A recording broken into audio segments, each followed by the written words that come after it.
আমাদের বাড়িতে বিশাল আয়োজন, তাই সবাই কাজে লেগে পড়েছে। সকালে নাস্তার জন্য রয়েছে লুচি আর কাবলি ছোলার তরকারি। কাবলি ছোলা হয়ে গেছে এখানে, আর দিদি এখানে দাঁড়িয়ে লুচিগুলো ভাজছে। আর সকালে নাস্তার জন্য এখন খাবে কাবলি ছোলা আর লুচি দিয়ে। দিদি এখানে দাঁড়িয়ে রান্না করছে, আর মার জন্য আলাদা করে রাখা হয়েছে কাবলি ছোলা। বাংলাদেশ থেকে এসেছে দিদিরা, কাল চলে যাবে, তাই আজ জামাই বাজার করেছে। তার মধ্যে এনেছে দেখুন খাসির মাংস, রয়েছে গলদা চিংড়ি বড় বড়, তারপর রয়েছে ইলিশ মাছ, আর হবে পোলাও। আর আইটেমে রয়েছে ভাত। যারা যারা ইচ্ছুক তারা খাবে।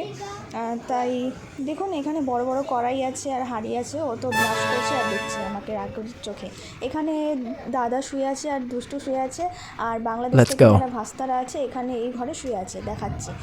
আর ও আমাকে ইনকার করছিল যে ভিডিও করার জন্য।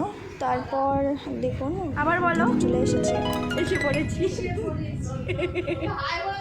হাই বলে দাও। দেখতেই পাচ্ছ চলে এসেছে দাদা, দিদি আর জামাইবাবু গিয়েছিল বাজার করতে, এখন এসেছে, হাত পা ধুচ্ছে, খেতে দিয়েছে। আর হলো না তো, দিদি খাচ্ছে। দেখতে দেখতে বড়দিও চলে এসেছে, এসে আমাদের সাথে কাজে লেগে পড়েছে। আর লুচি রয়েছে, আর দাদা মাংস ম্যারিনেট করছে, আর এখানে সোনা খাচ্ছে, মিষ্টি খাচ্ছে, ওকে খাওয়া দিচ্ছে। আর এখানে বড় গ্যাসে রান্না চাপাবে মা, আর দিদি এখানে লুচি ভাজছে, ওকে খাইয়ে দিচ্ছে। আর দেখছে লুকিয়ে যাচ্ছে, সোনাও মুখ ঢেকে দিচ্ছে, লুচি দিচ্ছে দিদি। আর এখানে ম্যারিনেট হচ্ছে। আর বাংলাদেশের দিদি এসেছে, বসেছিল। এখন রান্না হবে, বড় কড়াই নিয়েছে মা।